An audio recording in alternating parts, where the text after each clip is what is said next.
Glad you could join us again for another edition of The Beam. I'm Victor Matthias. Now, the CBN's directive asking commercial bank operators to immediately shut down operations of any kind in cryptocurrency drew the ire of Nigerians both home and abroad.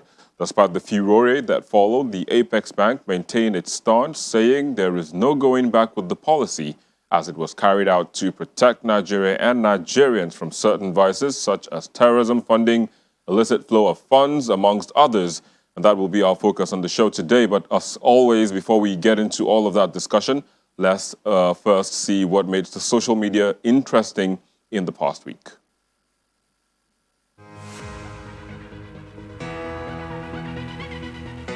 Nigerians have expressed gratitude to the federal government for extending the deadline for the ongoing National Identity Number and Subscriber Identification Model integration exercise by 8 weeks.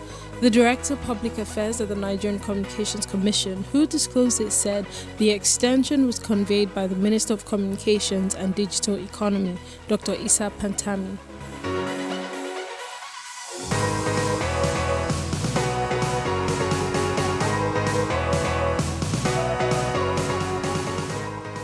While reacting to the reopening of the Lekki tollgate order given by the panel of inquiry into brutality of citizens by the disbanded SARS, Nigerians have put out messages urging one another to stage another protest at the Lekki tollgate, which has been open since the EndSARS protest broke out in October 2020. They claim justice has to first be done, especially for those who lost their lives during the protests before the reopening of the toll.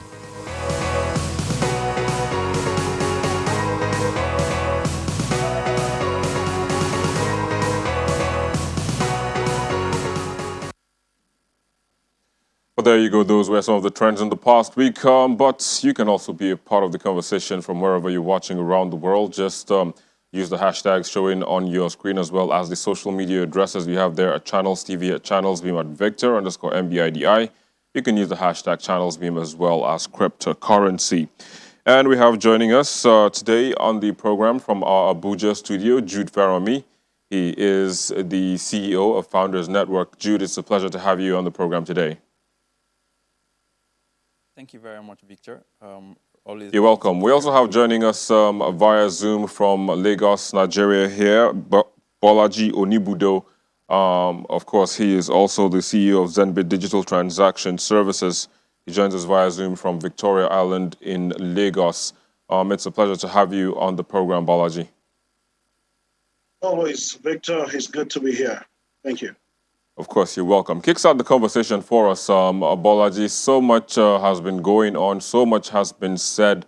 A lot of reactions have trailed the directive by the Central Bank of Nigeria, putting an end to cryptocurrency trade in commercial banks. But what exactly is the downside of all of this? Thank you very much. I mean, to be clear, the central bank are not saying it's illegal to trade cryptocurrency. What they're saying is they will not support banks to provide banking services for cryptocurrency companies. Maybe that's because they are not fully aware, or they do not understand what it takes to have the proper controls and measures in place as they would with other regular banking services. So, it's caused a lot of outcry. As we know, some of the people that are most affected are the youths, many of whom are self-financing themselves to university to have a livelihood, supporting their families. They are able to have as little as $1,000 or $500,000 naira in capital and are trading and are, doing brokerage and they're staying away from the alternative option of fraud, kidnapping, terrorism, and so on.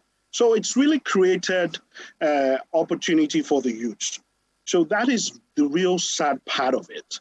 And the other sad part of it is that it seems like the CBN has followed the example of the likes of China, and we know what sort of government that is. rather than us following the steps of the Western leaders, like the U.S. government, for instance, which has now allowed, through the Office of the Comptroller of Currency, allowed banks to provide custody services in the U.S. for cryptocurrencies, as well as the IRS, the U.S. Internal Revenue Service, is also able to now tax Americans on capital gains tax if they bought cryptocurrency at a certain lower price and sell it at a higher price. So we need to just decide who we want to follow, whose lead we want to follow on this issue, really. And there's several examples, like JP Morgan, the world's biggest bank, which has also issued a coin, JP Coin, which is being traded now within its circle of financial service clients. And yeah. Just before you move on, let me just quickly just bring you back to some of the things you made mention of. In terms of looking at whom to copy and whom not to copy, I also understand that according to the CBN, one of the countries that they're also looking at, while making this directive or this policy is Canada, and Canada, of course, is one of the countries that most Nigerians, of course, are trying to migrate to, and also one of the countries of the Western world that we can also look up to say that, okay, we're trying to copy one or two things from. But they also have this similar policy in place. How do you bridge that fact, so to speak, now looking at the fact that you said we should be looking at people like that and not people from, the communist side like China? Well, the story on Canada is actually outdated. Canada obviously had a step back and were a bit slow to regulatory and adopting the phenomenon of cryptocurrency and the blockchain technology. But today, if you go to the Canadian government's website, there are clear rules on how to adhere with your taxes when it comes to cryptocurrencies. So the Canadian government is also now taxing. So it also, that shows you that it creates an opportunity for government revenue. And we know the issues we have with budget shortages. Perhaps our government should be looking at how they can tax.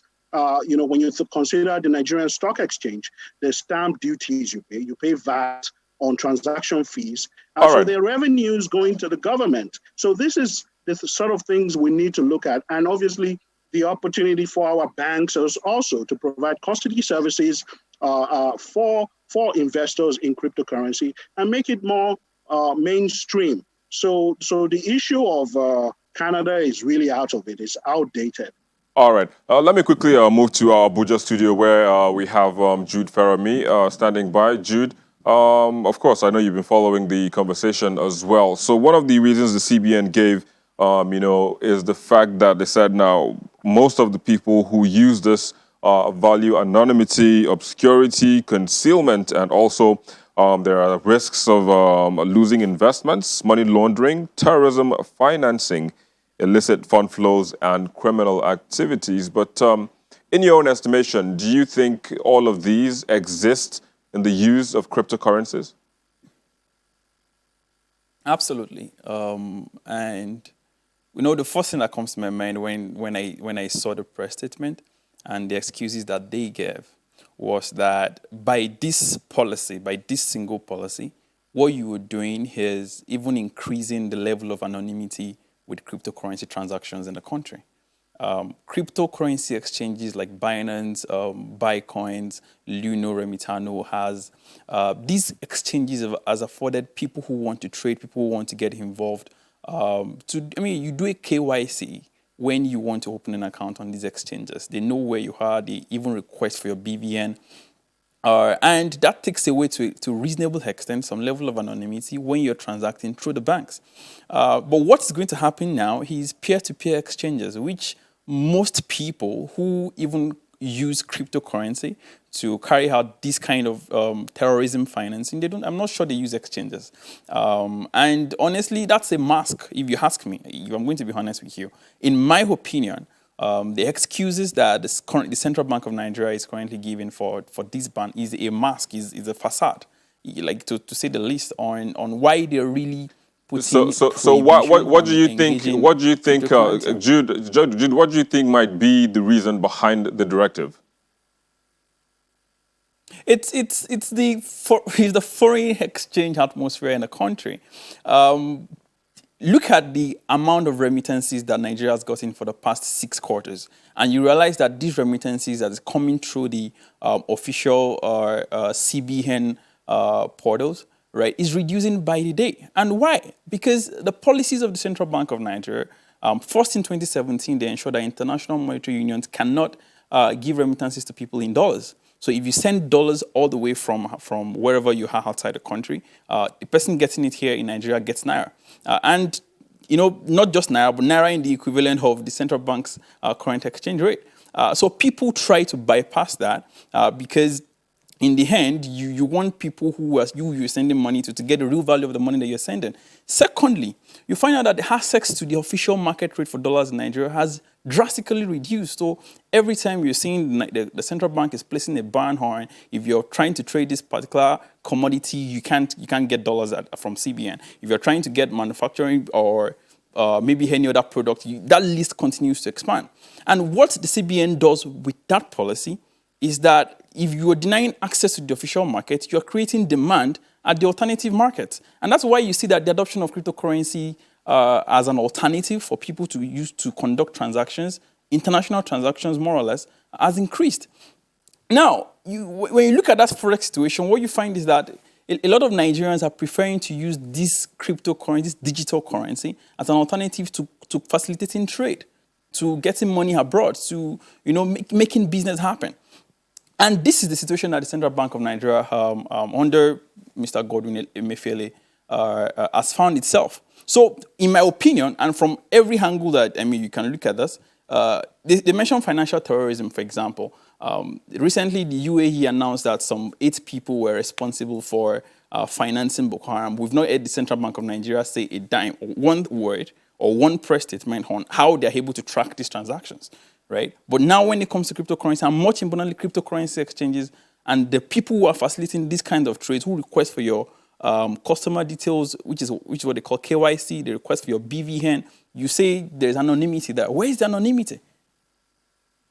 Of course, the CBN definitely must have done their checks to, arrive at the conclusion that they did before making this policy. But we can understand why all of this is coming up now. They need, as regulators, perhaps they need to have a nest and a way to track everybody, to see what everybody is doing, like they do with the other banks. But let me quickly go back to Bolaji again. Bolaji is joining us, of course, via Zoom.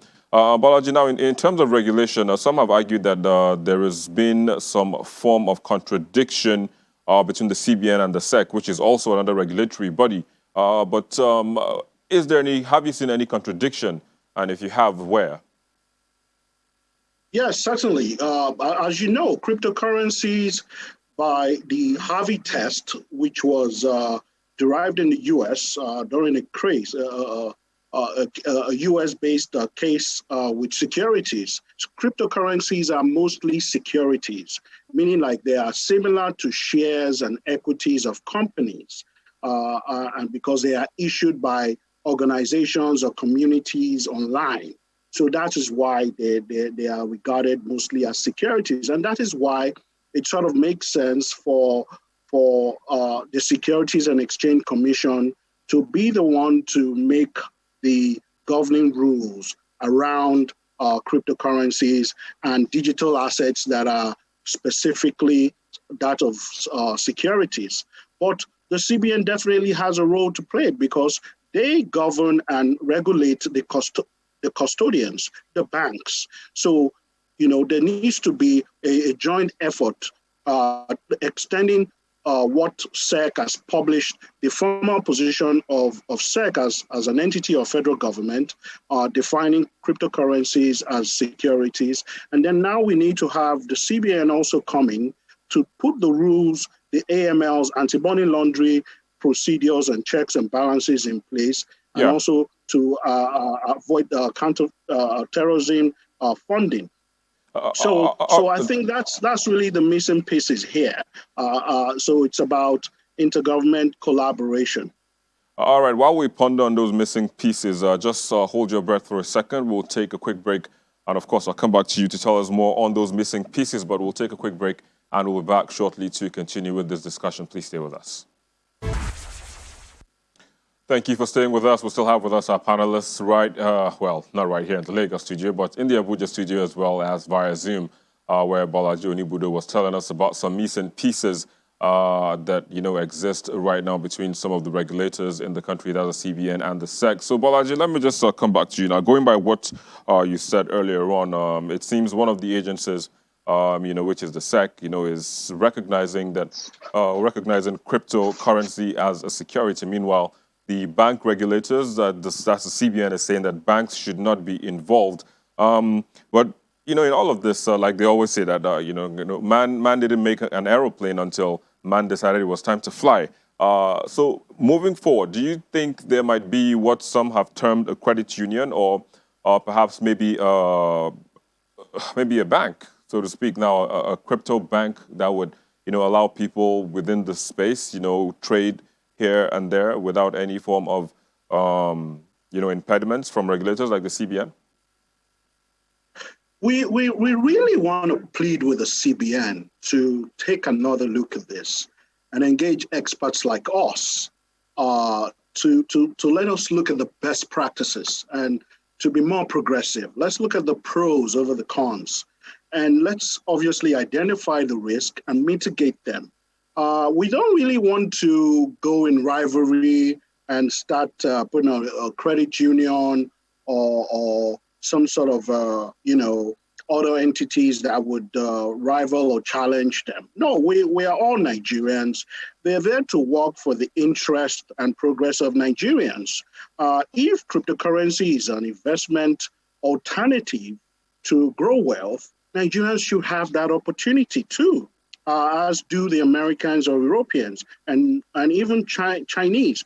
And I'll also tell you that a large number of investors who are Chinese come to Nigeria to buy cryptocurrencies because they see that it is readily available here. So it is attracting a lot of trade, So the idea of a credit union or some sort of a cooperative entity obviously is there and should be explored for the right reasons, not in a way to challenge the central bank or the federal government. So it's about educating ourselves. We're all Nigerians. I do remember a time where I worked on a project with First Atlantic Bank about 20 years ago for the First Atlantic shops. At the time, First Atlantic Bank was the first bank to start internet banking.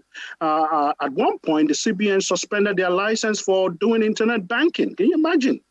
Now banks are obviously offering internet banking. So it's about awareness. And we have been through this path before. I was also involved with a project, the first mobile money company in Nigeria called Moneybox. We were the first to be licensed, the CBN mobile money license at the time. But the whole process took a little bit of time. It was delayed. We did not start off. We wanted regulation to catch on to us, and we lost that opportunity to be like Kenya, because Kenya is number one with mobile money. So in a nutshell, there are still lights at the end of the tunnel. If the CBN suspended the bank, the license of the bank for doing e-banking, like you said, back in the days, 20 years ago, but today internet banking is pretty much like the order of the day. So perhaps there still might be light at the end of the tunnel, and hopefully the trade with commercial banks, crypto trade with commercial banks would, of course, also just be like internet banking very soon. But I have to say thank you for joining us today on the program. Bolaji Onibudo, you joined us via Zoom from Victoria Island in Lagos. Thank you for having me. Indeed, thank you for having me. You're welcome. You're welcome. Let's quickly get to our Abuja studio where we have Jude Farami. So Jude, just in winding down the conversation, what would you proffer as a solution to this quagmire? Let me walk you through three things actually before I mention the solution. First is that the Reserve Bank of India once made this decision that the Central Bank of Nigeria made, and they were sued up to the Supreme Court level, and that decision was reversed. That's one. And I think that should be in the whole point. Secondly, is that the Central Bank of Nigeria has printed up to 12 trillion naira between 2015 and now, and advanced that to the federal government of Nigeria in a clear violation of Section 38 of the Central Bank Act of Nigeria. Now, what that does is that it creates less demand, more demand for the dollar, right, and less demand for the naira, and devalues naira completely in a way that Nigerians are now looking for alternatives. That's two. The third is that when you look at cryptocurrency as a digital commodity, the current policy of Central Bank of Nigeria, which is what they argued as well in India, is that it is a fundamental violation of the right of Nigerians to trade, and to ensure that people who are facilitating that trade can also do so. So when you look at the spectrum of these things, there's only one thing that I really think is needed to say here, that the policies of the Central Bank of Nigeria has driven them up to this point. One, in 2017, they announced and said that cryptocurrencies are not something that Nigerians should engage with. In 2018, they gave another warning. 2020 last year, SEC, like you were talking to Mr. Bolaji there, who was giving like really, really brilliant answers, to say that the SEC will now consider cryptocurrency as a digital commodity. And now the Central Bank of Nigeria is coming here today to say banks are now prohibited and they're making the decision on cryptocurrencies. Why? Because the policies of the Central Bank of Nigeria has gotten us up to this point. And in my opinion, this is going to continue unless the CBN sees that this is not something that you can regulate, as it were. You are driving more people into the into this anonymity of trading cryptocurrencies, because now peer-to-peer exchanges will now become the mainstream, right? And if there's any solution I want to prefer, to just close this up, the Central Bank of Nigeria needs to go back on this policy. And if they're not going back on this policy, then they should also get ready for a court case. Like people in India came together and said, this is a fundamental violation of our rights to trade, right? And if the ecosystem in Nigeria is bold enough, right, they should go see the CBN in court. That's my opinion. Well, like it is always said, the court is the last hope of the common man. So, I mean, like you said, there are many options on the table that can be explored. So, I mean, if, like you said again, if the ecosystem is strong enough, then perhaps they would have to channel all of that or explore all of these options to bring all of this to an end, as we have seen that there's been so many cries, so much furore on the social media and also off it as well. But I have to say thank you, Jude Ferrami, for joining us and sharing your thoughts on this. You're welcome, Victor. And that's where we are. That's where we wrap it up on the show as well today. Thank you so very much for watching. I'm Victor Matthias. Bye for now.